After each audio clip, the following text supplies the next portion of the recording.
the country.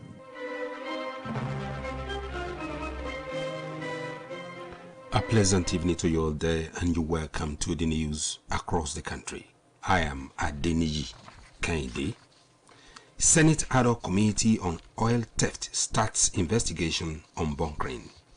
Special Advisor on Water Regulatory Commission in Osun commends Governor Oyetola for revenue generation initiatives. Business News focuses on CBN efforts to revitalize Naira in 3 months.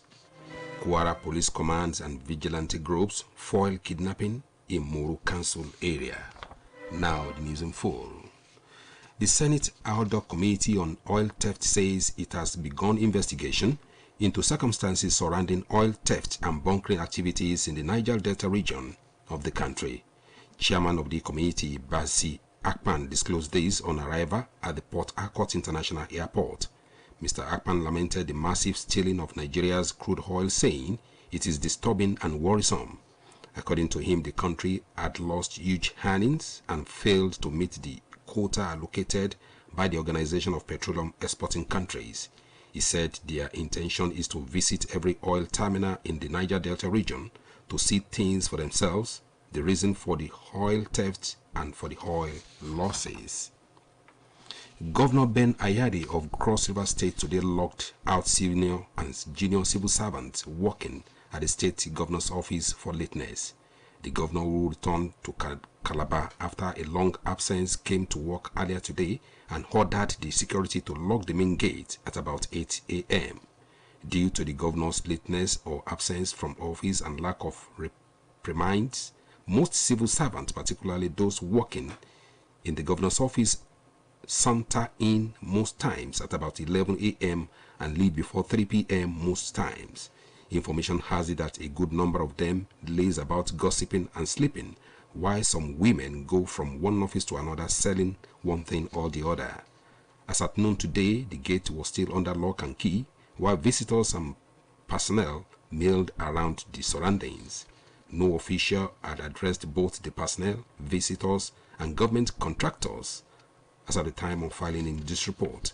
It will be recalled that this is the third time Governor Ayade has locked out government workers since his assumption of office as the governor over lateness.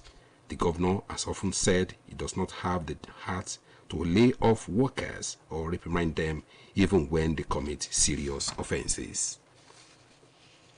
Special Advisor to Osun State Governor on Water Regulatory Commission, Engineer Mumin Adekunle, has commended the administration of Governor Adegboyega Oyetola for creating channels with which agencies of government can generate revenue and boost the state economy. Engineer Adekunle gave the commendation while responding to questions from State Government Budget Committee at the ongoing bilateral meeting on the formulation of the 2023 budget estimate of the state. The Special Advisor on Water Regulation Commission, who lauded the state government for making potable water accessible to many rural communities in the state, maintained that rural areas in the state have never had it so good under any administration in terms of provision of clean and safe water. He said the provision of water to many communities across the state has made it possible for the Commission to widen its revenue net across the state, while at the same time meeting the needs of the people on dividends of democracy. As primary and secondary schools in the state are due to resume next week for the new academic session, the focus of Discourse on Platform, the 104.5 FM weekly issue-based current affairs program tomorrow, is preparation for resumption. The program, on one hand, will feature a permanent member of the State Universal Basic Education Board, SUPEB, Mr. Yola Olajolo. The legal expert will speak on the measures put in place towards ensuring seamless resumption in public schools in the state and the expectations from teachers, parents, and pupils, among others. Keep a date with the anchor, Muideen Adeleke, and our guest at 1:15 tomorrow afternoon on platform. Interested listener could participate on the program during the phone-in segment. The need for the general public to rally around women in the society for the nation building has been stressed. The national president of the National Council for Women's Society, Ajia Lami Adamudlau, gave this indication at the inauguration of the Osun State New ESCO an award program in Osogbo, Osun State Capital, organized by the state chapter of the National Council for Women Societies, a non-governmental organization that encompasses all women societies in the country. Our man, Adeyemi Adeleke, was at the NUJ Press Center Osogbo, venue of the program. Details are presented from our studios. The program witnessed who is who in the society, where some dignitaries were honored with awards of recognition for their impact in the society, and as well as the inauguration of new executive members that will pilot the affairs of the association for the next 3 years. In a welcome address, National President of National Council for Women in Society, NCWS, Ajia Lamilao, urged the new executives to commit themselves to uplifting of the society and should always see to the welfare of women in the society. While addressing the gathering, the outgoing state president of the society, Mrs. Betty Adelowo, commended members for the support and cooperation given to her administration in the last 3 years, charging the newly executive to continue upholding the vision of the society. My advice to them is to cooperate one with another, and we, the outgoing ones, to always, lead them, tailor them, advise them, encourage them, give them the necessary support to take our great society to a greater height. In her acceptance speech, the new state president of the society, Dr. Mrs. Adiola Ayola, enumerated some of the challenges confronting the society and also appealed to the government at all levels and the affiliated societies to support the NCWS for the betterment of women and society at large. I want to see NCWS with a new face. And that one even raised my belief that a lot of people are interested in the society, because lots of people that were around today were asking. Lots of them were asking, how can we join? How can we join? That means even my vision of having membership drive is going to flourish, because they wanted to join. And you can see all these affiliated agencies, all these affiliated societies and agencies that came around. They really impressed me. You can see PROVA, the prisons officers' wives, the CITN Women's Wing, the Women in Colleges of Education, and different sets. And now watch your women journalists, and we have the fun one. Not only secular stations, and we even have religious stations that came around. You can see the women engineers too, and all sorts. So I feel there is a future for SCWS in Osun State. It's past, even I can say it was not impressive, but with this new ESCO, I believe by the grace of God, things will work out. Some of the affiliated society that had representatives at the program include Prison Officers' Wives Association, Association of Civil Defense Officers' Wives, Nigerian Professional Women Engineers, Chartered Institute of Taxation of Nigeria, Nigerian Women Journalists, among others. The program climaxed with award presentation to some dignitaries, which include Professor Sinyo Oyeweso, Dr. Mrs. Adiola Faleye, Mrs. Moturayo Ayegbayo, Mrs. Aderonke Abokide, among others. While speaking on behalf of the awardees, Pastor Mrs. Obelawo Fatima commended the organizers of the program and implored the new executives to work hand in hand for the progress of the society. My advice for the incoming executive is that they should see themselves as one. They should work in unison. The spirit of teamwork should envelop each of them, and then they should try to reach out to the grassroots. NETNO's chairman, Comrade Buffy, in his lecture stressed the need for all and sundry to be security conscious as things are falling apart in the sector. We are so happy to receive the award, and we are ready again to do many things for the humanity, to serve humanity through our various interventions. And we are so happy again that we were able to listen to a brief talk on security. We know that the security of the nation is really very serious. Highlights of the event include conferment of awards of recognition to some dignitaries and inauguration of new executives of NCWS. This is the news across the country, coming to you from Osun State Broadcasting Corporation, Iliawiye Okebale Osogbo, Voice of the West. Now a news message.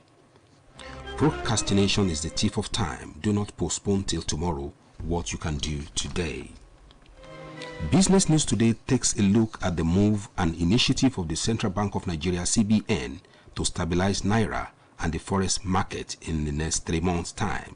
Sophia Billy is ready with her findings. Recently, the Central Bank of Nigeria made a move to stabilize Naira forex market in the remaining months in 2022. According to reports in 2020, Abofia, a prominent forex tracking website, said black market where forex is traded unofficially, the Naira remains stable against the dollar to close to 500/$1. The local currency has strengthened by about 7.8% within 1 week in September as the CBN introduced some measures targeted at exporters and importers. This is to boost the supply of dollars in the foreign exchange market and reduce the high demand for forex by traders. At the 137th Monetary Policy Meeting on July 27, 2021, the Central Bank of Nigeria took an aggressive stance to stop supplying forex exchange to bureau de change operators in order to stop what CBN Governor Godwin Emefiele described as illegal activities perpetrated by BDC when foreign exchange is supplied to them. CBN Governor fundamental concern with BDC operators is that they continue to create fake forex scarcity in order to make abnormal profits, posing a risk to the Nigerian financial system. Determination of forex allocation to bureau de change operation, according to the Central Bank of Nigeria, has helped the Naira remain stable at the investor and exporter window. The Governor of CBN, Mr. Godwin Emefiele, who was represented by Mr. Edward Adamu, Deputy Governor, Corporate Service, made the announcement during the CBN 32 Seminar for Finance Correspondents and Business Editors in Akure, Ondo. This prompts OSBC Business News reporter to seek the opinion of a financial expert, Dr. Yinka Anjos, on the pledge made by the Central Bank of Nigeria on stabilizing the Naira in the remaining months of 2022. He says CBN can actually stabilize the Naira, whereby investment will be actualized and money will become valuable and saving will be manageable. We want to look at Central Bank objectives. Why exactly was Central Bank established? The major purpose of CBN is to work closely the amount of money in circulation with a view to preventing inflation. Number one, objective, price stability in order to prevent inflation. Two, very healthy balance of payment must be run in the country in which CBN operates, like Nigeria. Sustainable economic growth and development. That is, there must be continuous growth and development in our economy. There must be sound and stable financial system, stable exchange rate, high level of employment. These 6 items are the major focus establishing Central Bank of Nigeria. Let me talk about parallel market. Parallel market is exchange rate. In other times, again, we cannot give reference. There are supposed to be one official rate. But in Nigeria, we have a parallel rate, which is called this malam. You know, when you go to this malam to exchange your dollar for Naira, it is copper. That is, the rate as if you get it there is much more than the rate as if you get it from the bank officially. We now call something round tripping in the banking industry. Round tripping means when commercial banks access dollars from CBN, instead of them to use it for the purpose of which they took it, that people who need it, they will not sell it to this malam. So people that actually need it, they will not get it. They will not sell it at a very high rate to this malam. When you now get to the bank, they will tell you dollars are not available. That is what we call this rate that are called parallel rate, and it is disturbing. So what the CBN can do is to use moral restoration that I mentioned the other time to talk to the bank, not to keep selling this thing. You understand? You get it very cheap from CBN, you sell it very high to this malam. The malams will not sell it higher. So that's one thing I agree with you. CBN can put pay to that. They can punish any erring bank, but I hope they'll be able to do that. So if they do there will be price stability, prices, especially of exchange rate will drop, savings will make sure that it's manageable, we'll be able to get investment. Money will actually become store of value and started of the back payment like supposed to be. He, however, applauded the CBN to talk to the commercials not to keep selling dollar and should also punish any erring bank if possible. Sophia Billy reporting for OSBC Business News. The Supreme Court today affirmed Ifeanyi Chukwuma Odi as the standard bearer of the People's Democratic Party (PDP) in the forthcoming Ebonyi governorship election. Odi and Senator Joseph Obinna Ogba had faced a legal battle over who was validly elected as the party's candidate for the 2023 governorship election in the party's primary that took place at different locations in the state. Meanwhile, a 5-member panel headed by Justice Amina Ogi delivered judgment today after entertaining final submissions from lawyers to the parties in the appeal filed by Ifeanyi Chukwuma Odi. Benue State government says additional 600 people have been displaced in the state as a result of herdsmen attacks on communities in the past few weeks. The government had earlier put the figure of displaced persons in the state at over 1.5 million people. The State Executive Secretary of Emergency and Management Agency SEMA, Dr. Emmanuel Shio, disclosed this during the monthly distribution of relief materials to displaced persons across the state. Dr. Shio said that the additional 600 displaced persons were recorded from 4 communities in Logo and Gwa West local government area of the state.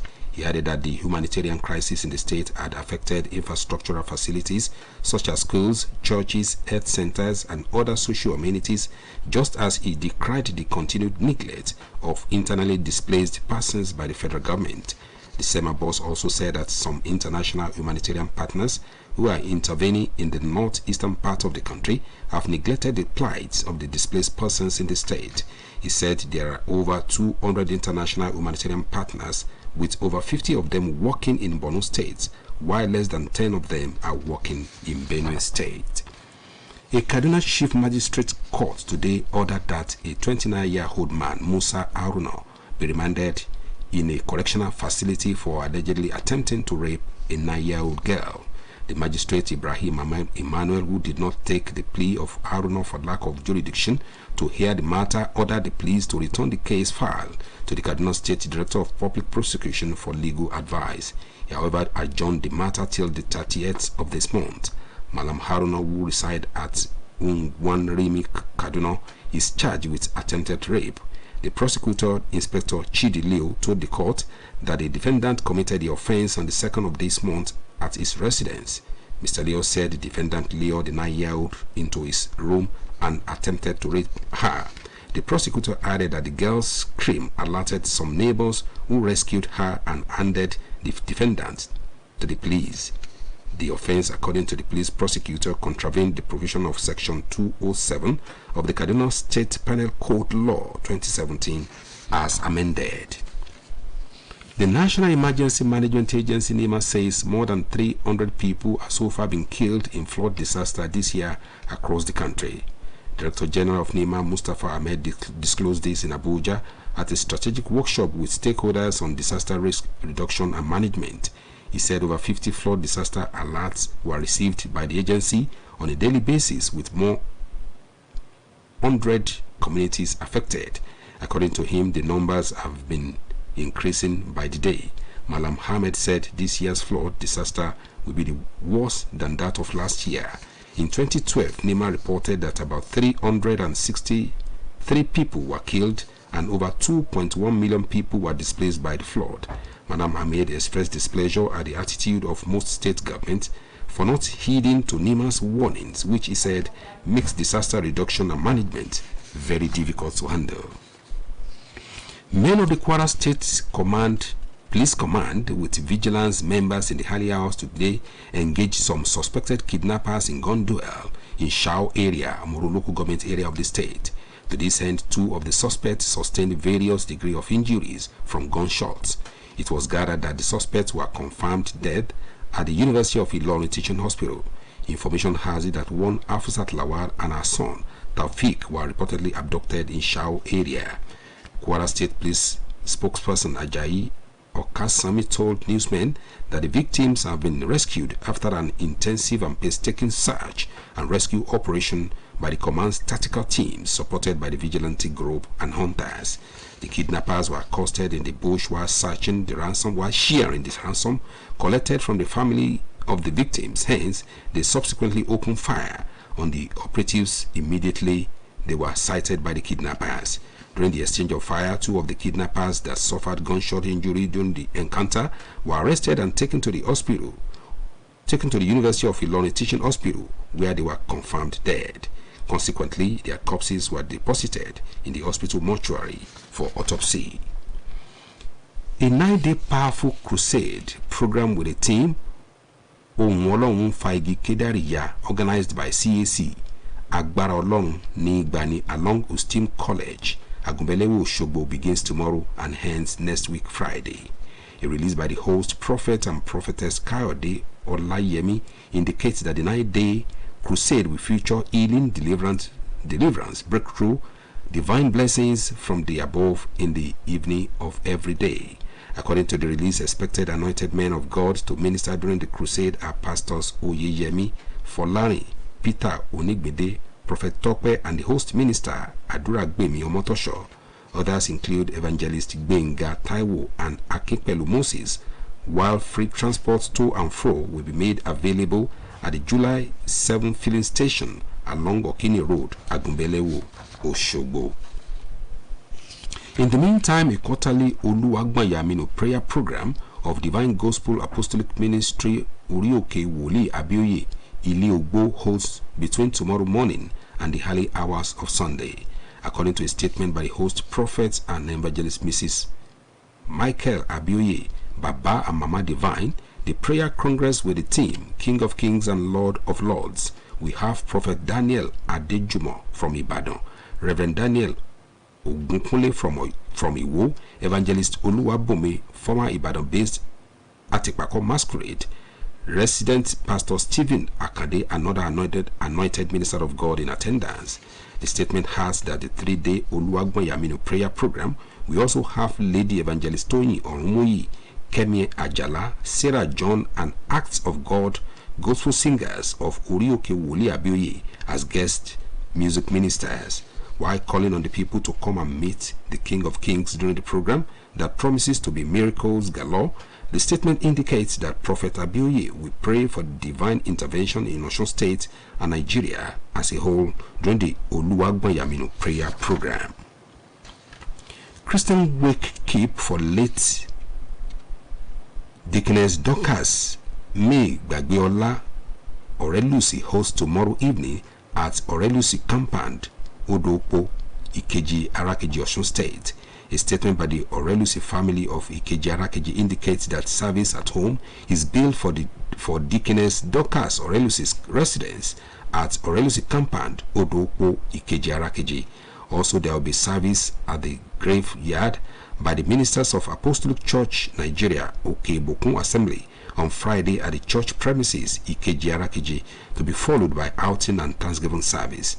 According to the statement, reception follows immediately at St. Peter's Anglican Church, Ultramodern Hall, Ikeji Arakeji. Late Deaconess Dorcas May Gbagbeola Orelusi, otherwise known as Mama Baby, who died at the age of 102, was survived by children, grandchildren, and great-grandchildren, among others. Former Nigerian international Emmanuel Emonike has been appointed head coach of Zambian Super League giant Zanaco FC. Adeyemi Aboderi has updates on sports segment.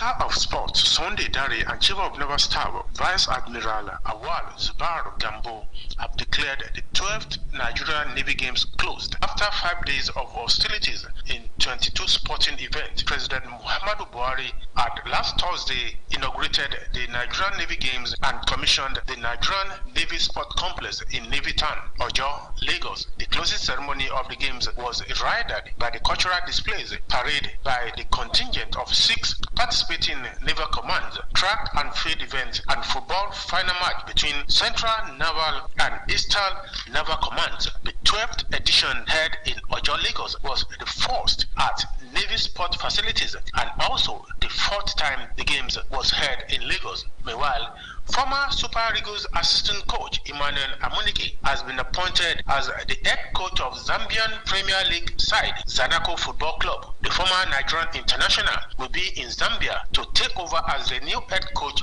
of the Super League Giants. Details of his contract are sketchy as at the time of this report, but the former Tanzanian senior national team head coach will be on his way to the Zambian capital, Lusaka, in the next few days to resume duty. Zanaco last won the Super League in 2016 and came second in 2021. They lost their league match 1-0 at home on Sunday against Forest Rangers. Amunike led Tanzania to break 39th year genes after it qualified them for the 2019 African Cup of Nations in Egypt. It led Nigeria Under-17 team, the Golden Eaglet, to win the 2015 FIFA Under-17 World Cup in Chile. In the meantime, Genk Football Club of Belgium Sport Director Dimitri Koundé has revealed that Paul Onuachu was a target for a Premier League club before the transfer window shut this summer. Belgian champions Club Brugge were also linked with the Super Eagles striker, but Koundé said they cannot sell to their local rivals. Nigeria table tennis star Haruna Quadri is set to defend his African Senior Championships title in Tunisia come next year. The development is coming after the International Table Tennis Federation ITTF Africa has announced the host for the 2023 African Cup and Championship. Quadri emerged as the winner in the male category after defeating rival Omar Assar of Egypt in the final, while Dina Meshrev won the female category. Kenya and Tunisia are the host of the 2023 African Cup and Championship respectively. Madagascar will host the Junior Championship in 2023 and Ethiopia to stage the 2024 Seniors. Anthony Joshua has accepted terms for a December 3rd fight with Tyson Fury and is waiting for the WBC World Heavyweight Champion to respond. Joshua's management team said they had accepted all terms presented by Fury's team. Former world champion Joshua suffered a second straight loss to Ukraine's WBA, WBO, IBF and IBO champion Alexander Usyk in a title rematch in Saudi Arabia last month. Fury said last April he was retiring, but the unbeaten heavyweight champion this month challenged Joshua directly to a Battle of Britain title fight. Sport Update returns tomorrow. My name is Adeyemi Aboderi. And now to end the news across the country, here are the major points. The Senate Ad hoc Committee on Oil Theft said it has commenced investigation into circumstances surrounding oil theft and bunkering activities in the Niger Delta region of the country. Special Advisor to Osun State Governor on Water Regulatory Commission, Engineer Mumini Adekunle, has commended the administration of Governor Adegboyega Oyetola for creating channels with which agencies of government can generate revenue and boost the state economy. OSBC Business News today chronicled the move and initiative of the Central Bank of Nigeria, CBN, to stabilize Naira and the forex market in 3 months' time. Men of the Kwara State Police Command with vigilance members in the early hours today engaged some suspected kidnappers in gun duel in Shao area, Moro local government area of the state. And that was the news across the country, delivered by Adeniji Kende. For more about us, you can visit www.osbcng.org. Thanks so much for listening. Good evening.